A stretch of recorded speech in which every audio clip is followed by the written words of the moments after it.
That was an eventful thing. I really enjoyed the Harvard is what I wanted to do in the first place. From there, I was sent down to Trenton instructor school, and that went along pretty much as expected, I think. We were just about through. I was told I would be had a posting as soon as I finished the last flying back down to Dunville as an instructor. I had 1 hour left to fly, night flying, to finish the course. Well, I flew it and I had a cold and I was sick and ended up in the hospital. I went pretty well deaf. Was down at Christie Street Hospital for a bit, sent up to a convalescent hospital at Beaumaris, and eventually I got back to flying. That was just one of the things I remembered from being at Beaumaris Convalescent Hospital. It was really Muskoka estate of Mrs. Frances Farewell, who used to be Mrs. McCall. Her son John was in the Air Force, so she didn't made her place open, and she and 2 other ladies were hostesses, and we had a small Air Force contingent, a doctor and a nurse and some other ranks ran the place. Well, one of the things we did while I was there, the doctor had access to the boat that belongs to the property. It was a beautiful boat. He said he'd take us out, some of us out, and do some aquaplaning. So out we go. I said, well, I don't swim. Oh, you can swim enough to get on the board. I said, yeah, but when I fall off, don't be too long coming back to pick me up. I don't want to drown out here in the middle of the lake. They sort of laughed. Some of the other fellows had a ride, and then my turn came. I jumped in. I got a hold of the board all right. And away we went. Well, after due course, the doctor said he's had enough. Started cutting back and forth. They tipped me off. They were supposed to circle around in a hurry and pick me up. Well, he overshot, and I was maybe not that far, but I was already out of steam. I yelled to him, come on, I need a hand. I was going down for the 3rd time before Big Ozzy on the boat, one of the fellas that was sent up there for whatever reason. He says, maybe this guy isn't fooling. I better go in and find out. They got a hold of me before I disappeared between the waters. That could have been a nasty accident. It'd been hard to explain for the doctor. But other than that, I gradually, from there I think I went home for a week or 2 and got back into the flying by around the 1st September, I think. So I get back. My posting to Dunville is all shot. Now I got to go to Brantford, or not Brantford, but Centralia and instruct on ensigns. I said, that darn medical nonsense has cost me twice now. So anyway, back to Brantford, Centralia I went, and the only person I remember a couple of people up there. One fellow was a student who I thought was doing well, and suddenly he started just about ready to graduate, and suddenly he couldn't. He was getting lost in the circuit. Well, we had to cease flying with him, but I think he suddenly decided that he came off the farm just south of there, and I think he suddenly decided he didn't want to be a pilot in the Air Force. So that was his way of opting out. The only other person I remember vividly was a young fella who kept putting his head through into the instructor's room and demanding more flying time. Chap that's well known around here by the name of George Stewart. George went on, was his training after I left there, and he had the makings, what I saw of him as a pilot, of being a very fine pilot. I flew with him in later years and realized that he really was an exceptional pilot. Well, I wasn't terribly enthusiastic about instructing.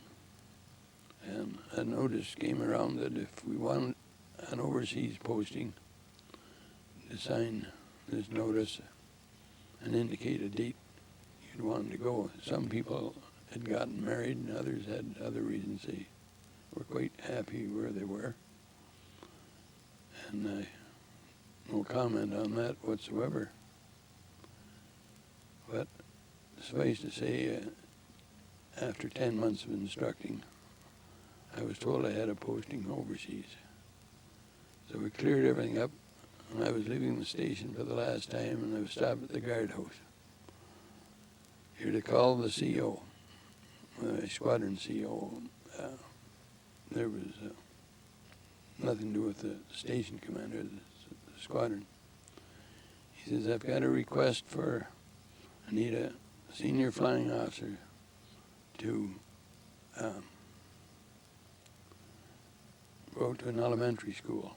I need a new experienced instructor.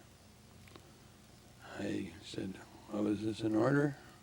He said, no, I think, but I can sweeten the pot. I can assure you you'll get immediate promotion to flight lieutenant. Oh. So I ducked that one. It wasn't an order, so I went on my way. And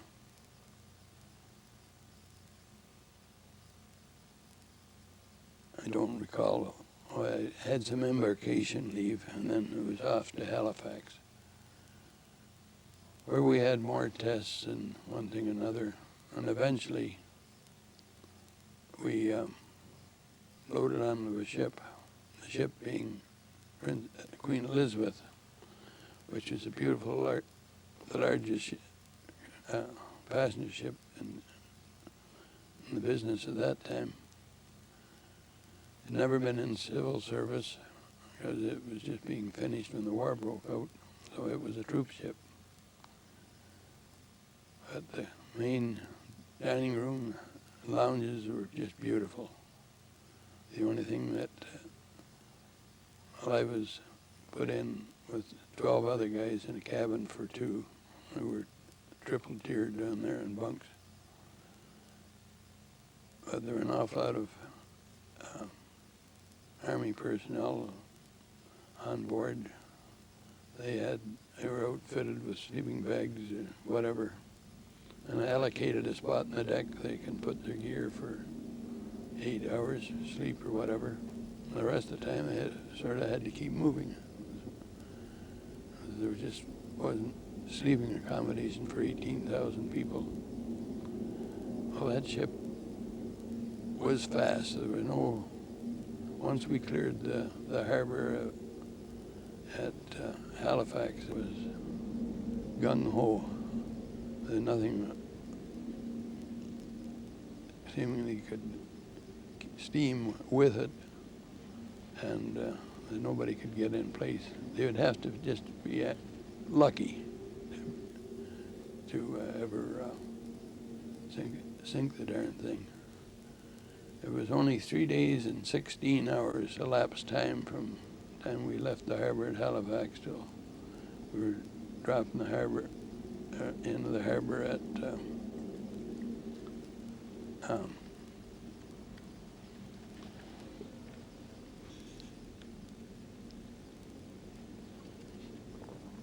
Winning. And I've got to take a quick break. Okay. I just have to get that mic off of there. Is your I'm wife ready still- anytime. Okay, You're in Greenock. Okay, so we got to Greenock. I'm ready. And at your leisure, you can just pick it up. Well, we're just unloading the ship at Greenock, and we went directly into train cars. Just loaded out. The only thing I remember is sitting on the train and the little kids running along the side looking for candy or whatever you could throw out to them, and right down to Bournemouth. We got in Bournemouth, booked in one of the hotels, the resort hotels, and it was more of the same indoctrination. They had to figure out where we were going and where to post us. And we did a lot of marching up and down the streets and there too, and that's hilly. So I thought by the time I ever get to fly an airplane again in this world, I'm going to have good walking legs, if nothing else. The only thing that happened while I was in Greenock, they came through low-flying German fighters across the water and sprayed machine gun fire up and down the park. I don't know if they got any people injured or not, but it was just a harassment raids, and they ducked in and they ducked out. They did have a plan while there for people just in the country. They could sign up and go out to private homes for a few days, take your food rations with you, your cards. I tried that. Well, there was three of us that had sort of been together coming over in the boat. We opted to do this. Well, two of them got sent to one place, and I picked up a different one on my own. They're very nice people, but I wasn't ready to just sit down and be a good boy. So I said, checked around. I found I could check into another establishment, and made my apologies, left them my food rations, and departed quietly. And it wasn't my idea. I wasn't, at that stage of my life, wasn't ready to sit down and vegetate. So other than that, from Beaumaris, we got back. We got sorted out, and I got sent up to a place, Kidlington, I believe it was. Did train on, they called it Advanced Flying Unit. It's twin engine Oxfords we flew. We got a lot of instrument time, landing in bad weather on instruments, that sort of thing. And it was a real experience to fly over England, particularly the boys that came from the west, where all the roads ran east and west or north and south. And Europe and England was just a mosaic of hurling roads. I could really understand why the old story is you heard about getting instructions from an Englishman how to get there. They get so involved they finally tell you there's no way to get there from here. Well, the roads just looked like that to me. So it was a matter of adjusting your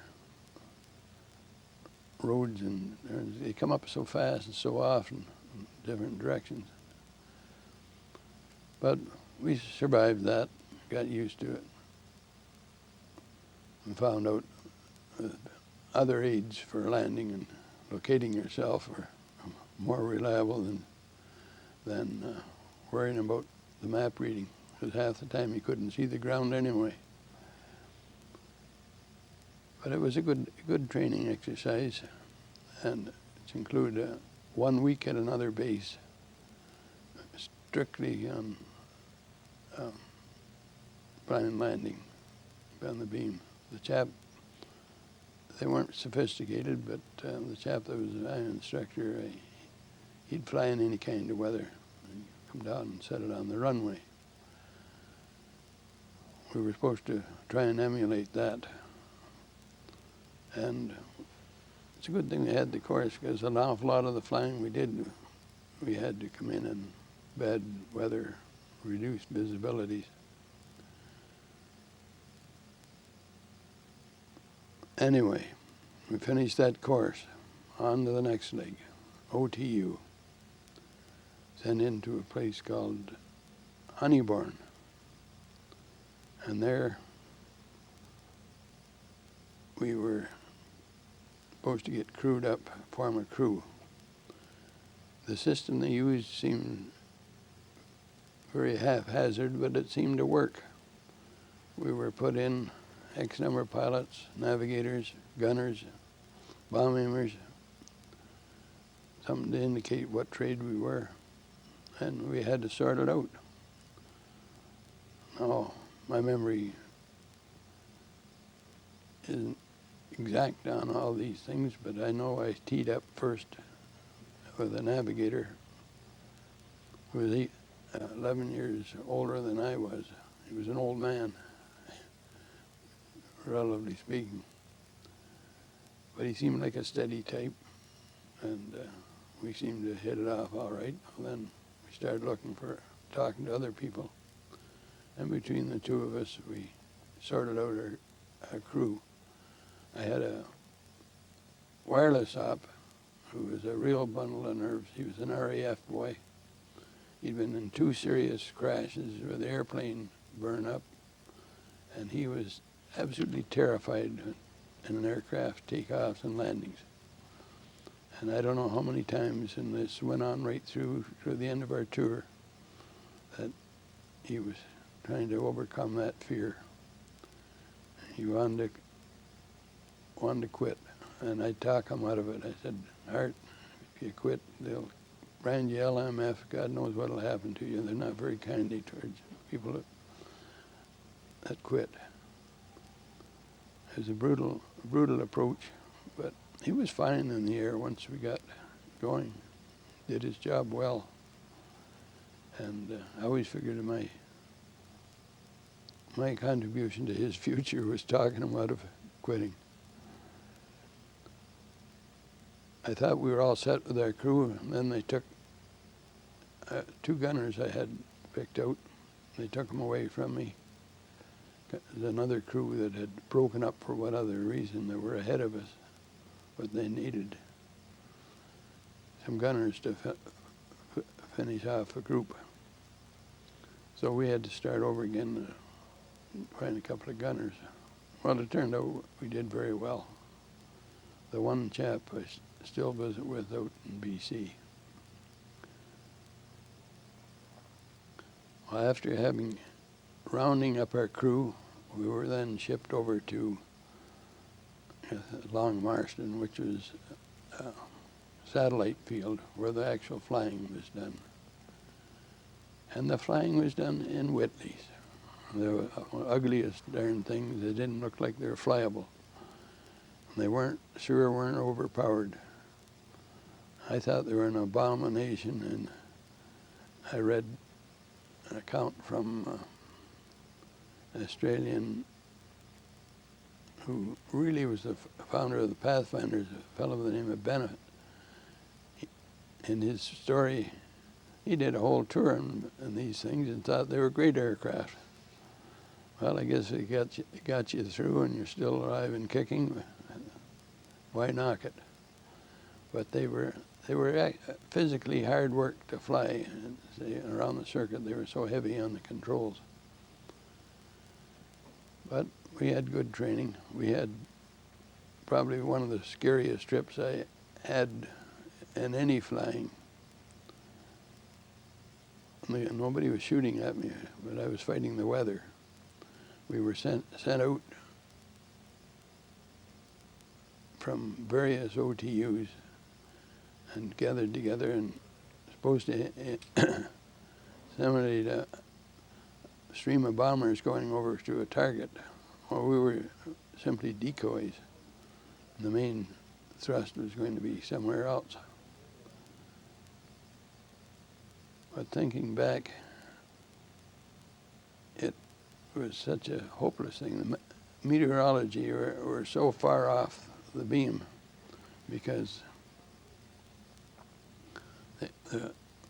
we had freezing rain to contend with initially, but a tremendous headwind, about 100-mile-an-hour headwind coming in off the North Sea. And we'd been, I thought, close to an hour off the coast, and I could look back and still see it.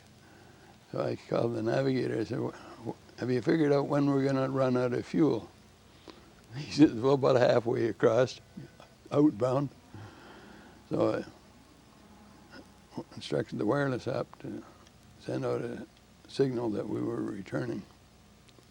And I wasn't worried about any arguments. We were going back. Well, then they sent out a general recall to all these OTU types. Well, that was only half the battle. We're heading back. And I find out my base back in Long Marston is closed, weather-wise. I've got an aircraft engine that's acting up. Can't tell you now what the problem was. All I know is when we finally got in there the next day, ground crew looked at it and said, well, you're not going anywhere in that aircraft. That engine will have to be changed before. So I don't know what they found. All I know is we landed in cold and disheveled, nothing on but our flying gear. And they had no beds. They had a Nissen hut, which was still under construction. One end was open. It's the middle of winter.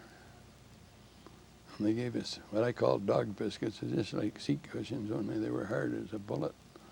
And blankets that were, I don't know what they're made out of, wood shavings, but they were heavy, but they weren't terribly warm.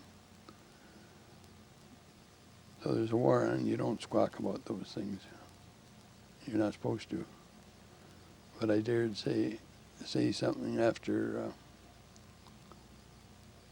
2 nights. I went to the adjutant and said, it was pretty rough for the guys. Can't you do any better than that? And I don't know what he did. He did find some better accommodation. But I get a call to go and see the station CO. What's that all about? Well, he's going to ream me out for creating a problem. Didn't I know there was a war on and causing trouble? I don't think I was very polite. Nothing came, but he didn't like Canadians and I didn't like him. But that wasn't the first time I ran into problems with RAF wing commanders.